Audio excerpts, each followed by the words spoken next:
자, 여러분 안녕하십니까? 한양대학교 유영만 교수입니다.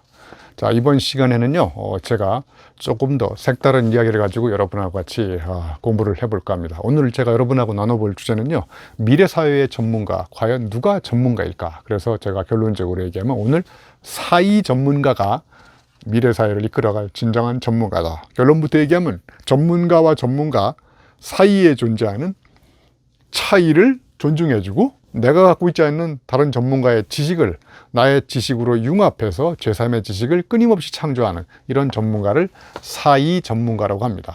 자, 이러면 이 사이 전문가가 어떻게 해서 탄생하게 됐고 어떤 문제의식으로 제가 이 전문가를 만들었는지, 그리고 이 사이 전문가가 왜 우리 사회가 진정으로 기대하는 미래사회의 전문가가 될 수 있는지, 이런 이야기들을 같이 나눠볼까 합니다. 자, 한동안 우리 사회를 지배했던 전문가는 이렇게 일자형 전문가였죠. 그러니까 깊이는 없지만 넓게 아는 전문가를 일자형 전문가라고 그러죠. 자, 그 다음에 이제 아라비아 숫자, 한자의 일자가 아니라 이번엔 내려가 있는 거 있죠. 이런 일자형. 그래서 이걸 I자형 인재라고 하죠. 그래서 깊이 파는 전문가, 이런 사람들을 스페셜리스트라고 하죠. 그러니까 앞에 일자형 전문가는 제너럴리스트, 밑으로 깊게 판 전문가를 스페셜리스트라고 하죠. 자, 그러면 이 깊이 파다가 자기가 판 우물에 매몰되는 전문가가 많이 탄생하지 않습니까? 그래서 깊이 파다가 깊이 대상이 된 전문가가 너무 많잖아요. 그래서 이제 나온 전문가가 이제 T자형 전문가죠. 이렇게 옆으로 파다가 깊이 파는, 이거하고 비슷한 컨셉의 전문가가 V자형 전문가, 그죠? 그러니까 깊이 파려면 넓게 파기 시작해서 아래로 깊이 파라는 거죠. 그러니까 우리가 뭔가 깊이 파다가 장애물을 딱 만나잖아요. 바위덩어리. 그러면 거기서 바위덩어리를 뚫을 수 없잖아요. 그죠? 그러니까 오히려 넓게 파다 보면, 파다가 바위를 만나면 약간 옆에서 또 파기 시작했잖아요. 그러니까 그 바위 옆으로 또 깊이 이렇게 파고 들어갈 수 있는 거죠. 그러니까 정말 깊게 파려면 지금 깊게 파는 속도는 느리지만 넓게 파기 시작해야 된다는 거예요. 그래야 우리가 원하는 깊이까지 갈 수 있다. 이런 게 이제 V자형 인재라고 그러고요. 그 다음에 이제 O자형 인재는 우리 최지천 교수님이 번역하신, 장대익 교수님하고 번역하신 통섭형 인재가 바로 지식의 큰 줄기를 잡는 사람. 이게 바로 이제 통섭형 인재라고 해서 우리 사회를 한때 뜨겁게 달구었던 키워드 중에 하나죠. 자, 그런데 진정한 의미에서 통섭형 인재는 에드워드 윌슨이 이야기하는 그 컨실리언스라는 그 단어에서 따온 거잖아요. 그런데 과연 대학자도 힘든 그런 지식의 큰 줄기를 잡는 것이 가능한가? 이런 저는 비판적 의문을 갖고 있습니다. 그래서 제가 오늘 여러분하고 같이 나눠볼 이야기는 바로 이런 모든 전문가를 능가하는, 뭔가 유명해지려면요, 기존 개념과 다른 색다른 개념을 제시하고 그 개념이 갖고 있는 문제의식을 여러분한테 이야기하면 되는 거예요. 그래서 저는 오늘 여러분하고 나눠볼 전문가 상이 바로 서두에 말씀드렸던 대로 사이 전문가. 그래서 이걸 호모 사피엔스, 호모 루덴스 이런 것처럼 제가 호모 디페랑스라는 단어를 만들었어요. 사실 디페랑스는 영어의 디퍼런스, D-I-F-F-E-R-E-N-C,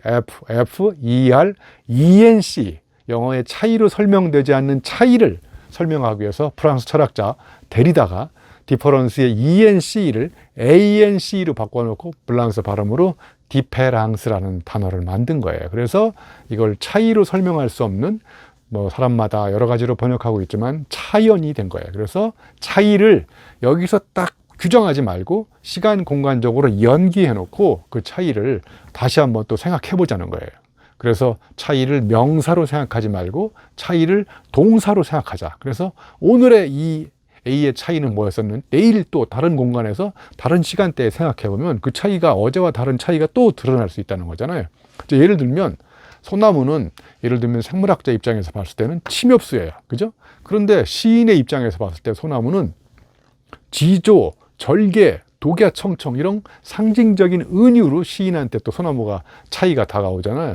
그런데 저 같은 지식생태학자 입장에서 소나무는 뭐냐면요, 독야 청청, 혼자 잘 먹고 잘 사는 패러다임이에요. 소나무는 그 밑에 다른 나무가 자랄 수 없도록 무슨 독약 같은 걸 뿜어낸대요. 그래서 소나무 밑에 자랄 수 있는 생물은 송이버섯밖에 없대요. 한번 가보세요. 소나무 밑에 다른 나무가 자랄 수 없거든요. 그래서 지식생태 입장에서 봤을 때는 생태계 전체에 더불어서 어울려서 살아가는 나무가 아니라 혼자 잘 먹고 잘 사는 나무잖아요. 자, 이렇게 똑같은 소나무를 바라보더라도 저마다 다른 차이로 소나무를 바라보는 거잖아요. 이게 바로 프랑스 철학자 데리다가 얘기하는 디페랑스라고 보면 됩니다. 자, 그래서 이런 사이 전문가를 또 다른 말로 얘기하면요, 저는 브리꼴레르라고 봐요. 여러분, 브리꼴레르 발음이 어렵잖아요. 예, 얼레리 꼴레리 브리꼴레르. 제가 이제 브리꼴레르라는 책도 썼는데, 사실 이 오리지널 아이디어는 어디서 얻은 거냐면 프랑스 철학자 레비스토로스가 야생의 사고라는 책에서 브리꼴레르라는 걸 만들었어요. 만들었다기보다 그런 개념을 창안한 것이죠. 그런데 이 브리꼴레르는 뭐냐? 예, 손재주꾼이라는 뜻이에요. 그러니까 건축에 관한 사전 지식도 없는 사람들이, 아프리카 사람들이 필요에 의해서 주변에 가용한 도구와 기존 지식을 활용해 가지고 집을 뚝딱뚝딱 짓는 걸 보고, 이 사람들이 서구 사람들이 갖고 있는 과학적 사고의 버금가는 야생의 사고를 갖고 있다. 그래서 브리꼴레르는 주어진 문제 상황에서 내가 직면했을 때 이 문제 상황을 탈출하기 위해서 현재 가용한 지식과 도구를, 용도를 변경해 가면서 위기 상황을 탈출하는, 그냥 한마디로 얘기하면 맥가이버를 연상하시면 됩니다. 여러분, 맥가이버가 문제 상황에 처했을 때 매뉴얼이나 이런 걸 참고하지 않잖아요. 그죠? 그러니까 주어진 문제 상황에 적합한 도구, 예를 들면 이게 볼펜이잖아요. 볼펜의 용도가 맥주를 따먹으려고 하는데 맥주 따먹는 오프너가 없으면 이거를 오프너로 변형 적용해 가지고 나의 목적을 달성하는, 주어진 문제를 해결하는, 자, 이런 게 이제 브리꼴레르라고 보시면 됩니다. 자, 또 하나 예를 들면, 여러분 훌라후프 아시죠? 이 몸에 붙어가지고 허리 운동으로 이렇게 돌리는 거 있잖아요. 그런데 훌라후프 사장님이 훌라후프가 거의 포화 상태가 돼가지고 더 이상 이제 훌라후프를 팔리지가 않아요. 그래서 지나가다가 우연히 밭에 비닐하우스 이렇게 지지되어 있는 걸 보고 머리를 번쩍 아이디어가 떠오른 거야. 이 훌라후프를 반 잘라가지고 저 밭에 갔다가 농부들한테 팔아먹으면 훌라후프라는 운동 도구가 뭘로 바뀌어요? 비닐하우스 지지대로 바뀌는 거죠. 자, 이렇게 브리꼴레르는 어떤 상황에서 한 맥락에서 A로 쓰였는데 맥락을 바꿔보니까 B라는 맥락에서는 이쪽에서 쓰였던 용도와는 전혀 다른 용도로 그 도구가, 기구가, 장치가 변형 적용돼서 또 다른 목적을 달성할 수 있도록, 그러니까 한번 짐작을 해보시면, 브리꼴레르라는 사람이 정형화된 패턴과 매뉴얼, 어떤 컨트롤 타워의 말을 듣고 이런 거를 그대로 따라가는 사람들이 아니라 위기 상황에 처했을 때 이 위기 상황을 돌파할 수 있는 최선의 대안은 책상에서 자꾸 이렇게 머리를 굴려가지고 아이디어를 내서 요리조리 생각하는 사람들이 아니라 이리저리 몸도 움직여가면서, 그래서 시행착오도 겪어보고, 그리고 이렇게 해보니까 이런 문제는 이럴 때 해결이 되는구나, 무릎을 딱 치는 거죠. 그때 어떻게 알게 된 거냐면 책상 머리에서 잔머리 굴려서 탄생한 것이 아니라 실제로 문제 상황에 가서 해보는 거죠. 저는 이게 이 브리꼴레르가 또 다른 사이 전문가라고 보는 것이, 바로 브리꼴레르는 문제와 도구 사이, 지식 사이, 또는 문제와 문제 사이, 내가 갖고 있는 전문성과 그 상황에 직면해 있는 또 다른 사람의 전문성을 자꾸 문제 상황에 대입해서 그 사이에서 서로가 존재하지 않는, 내가 갖고 있지 않는 또 다른 사람의 지식을 자꾸 융합하고 재창조시키는 거죠. 그러니까 브리꼴레르는 융합형 인재라고도 볼 수 있는 거예요. 그러니까 사이 전문가야말로 자기가 모든 분야의 전문가가 될 수 없으니까 내가 갖고 있는 전문성과 내가 갖고 있는 전문성은 다른 분야, 다른 사람, 주어진 상황에서 가용할 수 있는 이런 도구들을 활용해 가지고 목적을 달성하는 거죠. 또 예를 들면 아까 제가 맥주 따먹는 오프너가 없을 때 저는 옛날에 이렇게 해본 적이 있어요. 맥주 오프너가 없으니까 저 문고리에 가면 이렇게 약간 홈이 있잖아요. 그래서 홈에다가 이렇게 딱 맥주를 대고 살짝 따니까 맥주가 잘 따지잖아요. 그죠? 그러니까 이렇게 자기가 갖고 있는 절박한 문제가 있고, 그런 그 절박한 문제를 해결하기 위해서 정형화된 도구, 체계적인 매뉴얼, 기존의 지식만 갖고는 해결이 안 되니까 주변의 상황에 가용한 지식과 도구를 총동원해서 문제 상황과 계속 대화를 시키면 거기서 색다른 아이디어가 떠오를 수 있다고 저는 생각합니다. 자, 그리고 이런 브리꼴레르를 인도에서 또 유명한 특이한 단어가 하나 있는데, 여러분 검색해 보시면 주가드라는 말이 나와요. 이게 저는 브리꼴레와 정확히 일치한다고 생각해요.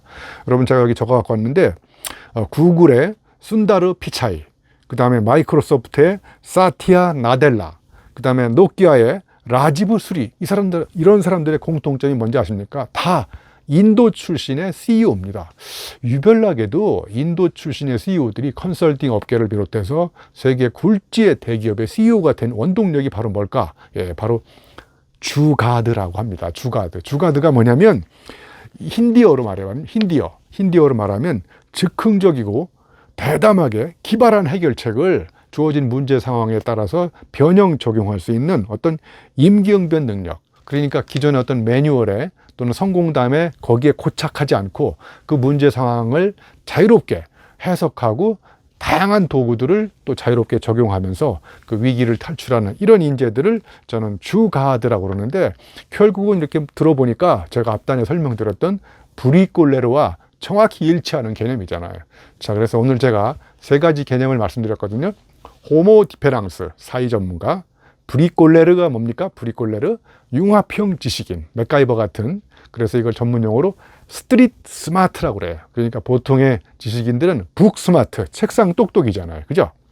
책상 똑똑이는 다른 말로 얘기하면 재수없는 전문가예요. 전문가인데, 천재인데, 머리는 스마트한데 가슴이 따뜻하지가 않은 전문가를 재수없는 천재라고 그래요. 그게 왜 그러냐? 책상에서 다른 사람의 고통과 경험을 직접 체험할 수는 없잖아요. 그래서 책상에서 열심히 공부했으나 현장 문제에 문외한인 이런 사람들을 북 스마트라고 그러고, 제가 오늘 말씀드린 스트릿 스마트는 바로 브리꼴레르와 정확히 일치해요.